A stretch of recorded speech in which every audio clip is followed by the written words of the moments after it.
Pagi itu di ruang sidang Pengadilan Negeri Jakarta Selatan, Palu hakim menghantam meja dengan suara yang menggema di dada saya.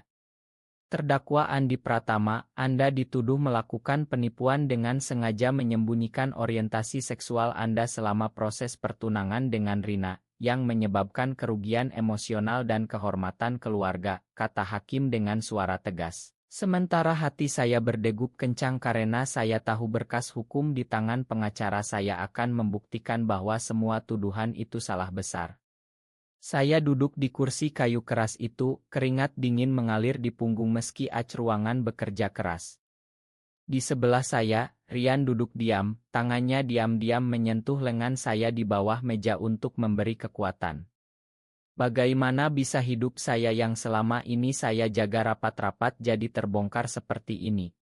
Semua bermula dari Otto yang bocor itu, tapi sebelum itu, saya harus mengingat kembali perjalanan panjang yang membawa saya ke sini. Saya lahir di sebuah desa kecil di pinggiran Bandung, Jawa Barat, di tengah keluarga Sunda yang sangat menjunjung tradisi dan agama.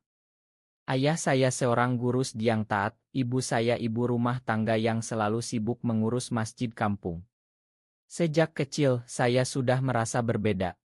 Teman-teman laki-laki saya suka main bola, tapi saya lebih suka menggambar atau mendengarkan cerita ibu tentang cinta yang suci.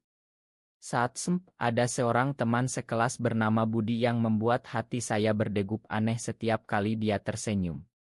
Saya sembunyikan perasaan itu rapat-rapat, karena di kampung gosip seperti anak itu tidak normal bisa menghancurkan keluarga. Saya belajar keras, lulus kuliah di Universitas Padjadjaran dengan jurusan pemasaran, lalu pindah ke Jakarta demi pekerjaan di sebuah agensi iklan besar di Sudirman. Di ibu kota kamu bisa bebas, tapi jangan lupa pulang dan menikah, pesan ibu setiap akhir pekan. Di kantor, hari pertama saya bertemu Rian. Dia spesialis IT, tinggi, kulit sawo matang, senyumnya lembut seperti angin sore di puncak. Kami kerja sama proyek kampanye digital pertama saya. Malam itu, setelah deadline, kami minum kopi di kai kecil di Kemang yang sepi, lampu redup dan musik gamelan. Anda kelihatan seperti orang yang punya banyak cerita, Andi, katanya sambil menatap saya. Kami bicara sampai larut, tentang tekanan keluarga, tentang mimpi ingin hidup jujur tanpa takut. Itu malam pertama saya merasa dilihat apa adanya. Beberapa bulan kemudian, di sebuah taman tersembunyi di Menteng saat malam hujan, kami berpelukan untuk pertama kali. Bukan sesuatu yang liar, tapi hangat, penuh pengertian. Saya mencintaimu, Rian. Tapi dunia ini belum siap, bisik saya. Dia mengangguk, kita jaga rahasia ini sampai saatnya tiba. Sementara itu, ibu saya tak henti-hentinya mengatur jodoh. Rina anak Pak Haji, keluarga baik, cantik dan saleha, katanya di telepon saat Ramadan tahun lalu. Saya pulang ke Bandung untuk pertemuan pertama. Rina ramah, bicara tentang kerjanya sebagai guru, tapi hati saya kosong. Saya tersenyum, mengangguk, menerima cincin pertunangan di depan keluarga besar yang bertepuk tangan. Malam itu di kamar lama saya menangis diam-diam sambil chat dengan Rian. Ini sementara, sayang. Untuk ibu, tulis saya. Rian balas, saya tunggu kamu selalu. Kami bertemu diam-diam di apartemen kecil saya di Tebet, bicara malam-malam tentang masa depan, tentang bagaimana suatu hari mungkin kami bisa tinggal bersama tanpa takut. Rian cerita tentang pengalamannya dulu di Surabaya, bagaimana dia hampir diusir keluarga saat ketahuan, tapi sekarang dia lebih kuat. Saya belajar darinya untuk tidak takut sepenuhnya. Retreat perusahaan di Ila Puncak menjadi tik balik. Udara dingin kabut menyelimuti gunung. Malam kedua setelah presentasi, kami menyelinap ke belakang Ila. Di bawah pohon pinus, kami berciuman pelan penuh rasa rindu yang tertahan. Ini untuk kita, bisik Rian. Kami tak tahu ada rekan kerja yang iri, yang diam-diam memotret dan mengirim ke grup keluarga besar. Pagi harinya, telepon dari Ibu Andi, Otto apa ini? Kamu? Dengan pria. Suaranya pecah. Rina menelepon menangis, keluarganya marah besar. Kamu tipu kami semua. Sembunyikan hal sebesar ini, kata ayah Rina. Mereka datang ke Jakarta, tuntut pembatalan pertunangan dan ganti rugi. Pengacara mereka bilang ini penipuan karena saya pura-pura laki-laki normal. Saya shock, tapi Rian pegang tangan saya, kita lawan, Andi. Ini bukan penipuan, ini cara kita bertahan hidup. Sinta, teman kantor terbaik saya yang strike, langsung bantu. Kamu berhak bahagia, Andi. Saya kenal pengacara bagus. Di kantor, gosip menyebar seperti api, bos panggil saya untuk diskusi pribadi. Jaga citra perusahaan, ya. Malam itu di apartemen, saya duduk dengan Rian, menangis untuk pertama kali di depannya. Saya takut kehilangan semuanya. Dia peluk saya erat, kamu punya saya dan kebenaran. Itu malam di mana saya memutuskan untuk bertarung, bukan lari. Berkas hukum mulai disusun, bukti cat, saksi, semuanya menunjukkan bahwa saya tak pernah bohong di dokumen resmi, karena pertunangan belum ada kontrak resmi. Tapi keluarga Rina tetap dorong kasus ke pengadilan keluarga. Sidang pertama dimulai, dan disinilah saya sekarang, menunggu keajaiban berkas itu.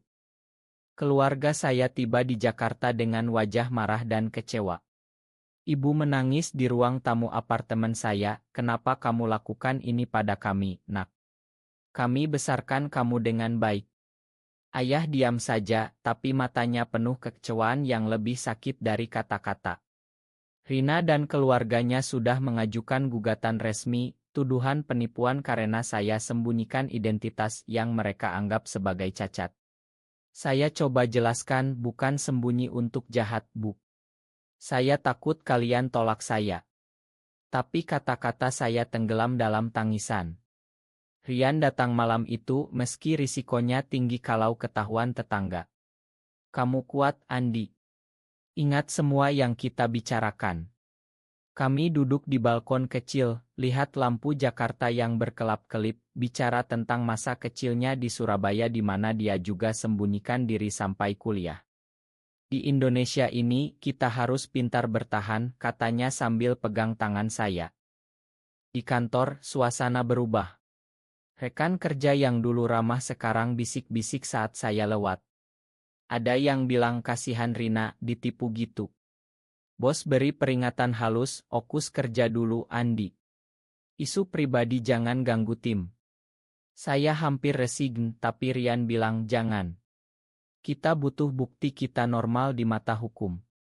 Sinta bantu kumpulkan saksi, termasuk rekan yang netral. Saya mulai flashback lagi ke masa remaja, saat di pesantren liburan, ada ustadz yang ceramah tentang dosa besar, dan saya duduk gemetar takut ketahuan. Itu membuat saya belajar berpura-pura sempurna. Pertunangan dengan Rina sebenarnya saya lakukan karena ibu sakit waktu itu, dokter bilang stres bisa parah. Saya pikir ini pengorbanan untuk keluarga. Konfrontasi besar terjadi di rumah kontrakan Rina di Depok. Mereka panggil saya, kamu harus bayar kerugian, ini bukan main-main. Ayah Rina ancam bawa ke polisi moral. Saya pulang dengan hati hancur, tapi Rian tunggu dengan makan malam sederhana, nasi goreng buatannya. Makan dulu, besok kita ke pengacara. Pengacara Pak Budi, seorang laki-laki paruh baya yang pengertian, baca kasus dan bilang, ini bukan pidana, ini perdata.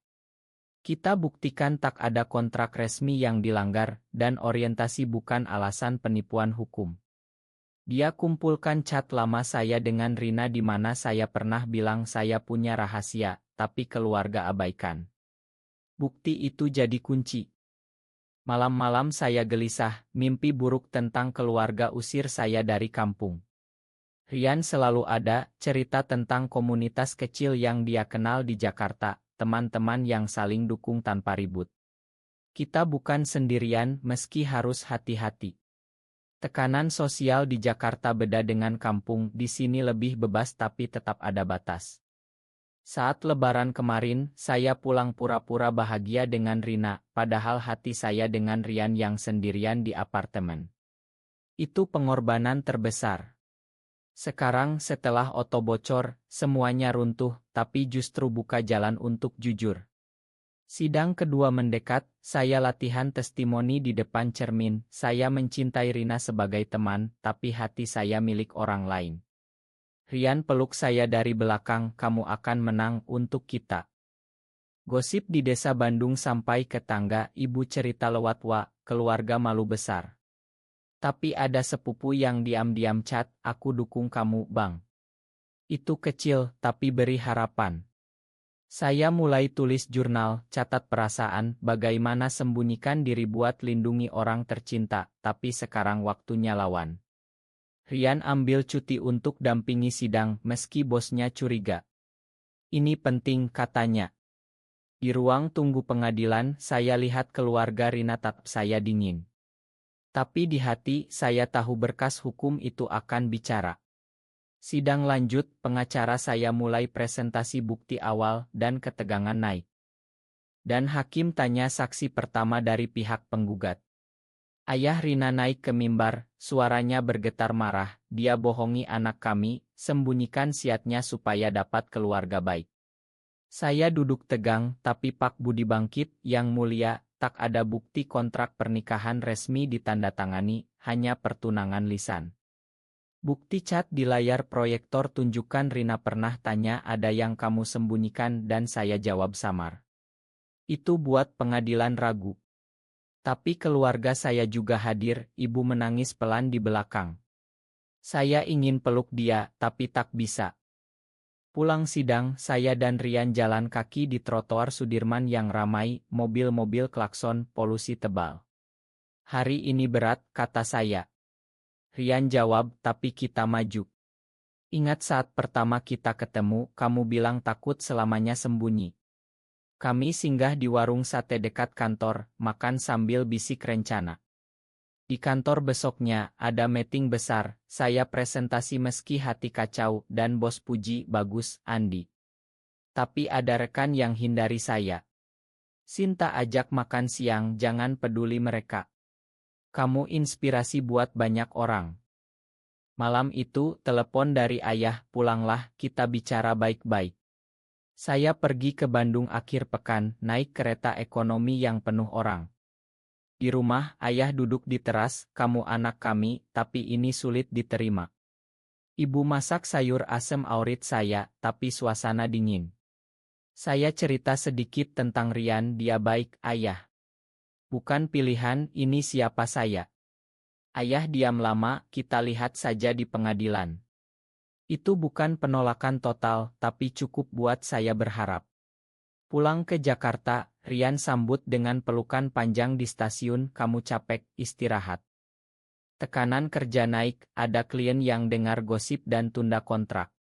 Saya hampir putus asa, tapi Rian ingatkan ini ujian, Andi. Kita pilih jujur sekarang. Saya mulai ikut konseling online dengan psikolog yang paham isu, belajar bahwa sembunyikan diri lama-lama makan diri sendiri. Di sidang ketiga, saksi dari saya naik, Sinta cerita bagaimana saya selalu profesional, tak pernah bohong kerja. Pak Budi tunjukkan dokumen tak ada janji resmi selain pertunangan. Keluarga Rina marah, tapi hakim catat. Malam setelahnya, saya dan Rian duduk di atap apartemen, lihat bintang samar di langit Jakarta, bicara tentang masa depan kalau menang, mungkin pindah ke apartemen lebih besar, hidup lebih terbuka pelan-pelan. Tapi ada titik rendah, seorang sepuh post foto lama di medsos, tambah gosip kampung. Ibu telepon menangis, keluarga besar marah. Saya rasakan pengorbanan, tapi Rian bilang, kita bangun keluarga sendiri. Itu kata yang beri kekuatan.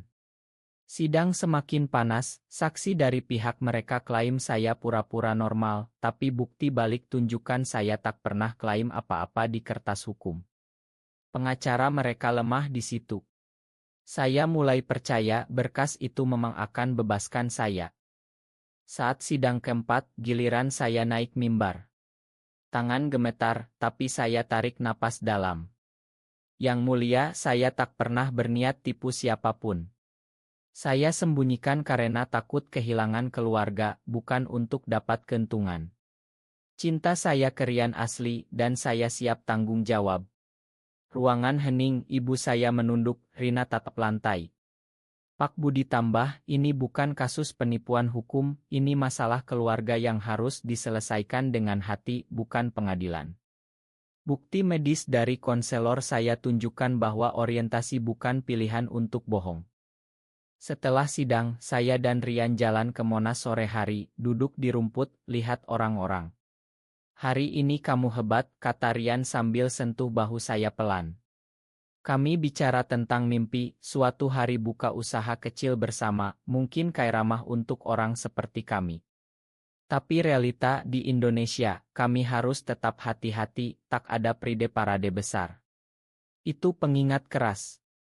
Di kantor ada promosi kecil, tapi dengan syarat jaga privasi. Saya terima karena butuh stabil. Keluarga mulai lunak sedikit. Ibu kirim makanan khas Bandung ya kurir, dengan catatan jaga kesehatan. Ayah cat, kita doakan yang terbaik. Itu langkah kecil, tapi berarti. Rian punya teman di komunitas, ajak saya ketemu diam-diam di KAI tersembunyi di Senopati, cerita pengalaman mereka lawan diskriminasi. Saya rasakan tak sendirian lagi. Tapi ada pengkhianatan kecil, rekan iri yang Oto itu sebenarnya, dia minta maaf di kantor, saya iri jabatanmu. Saya makan karena belajar memakan diri sendiri dulu. Sidang kelima, hakim tanya Rina langsung. Dia bilang saya curiga, tapi keluarga dorong. Itu pukul balik buat pihak mereka.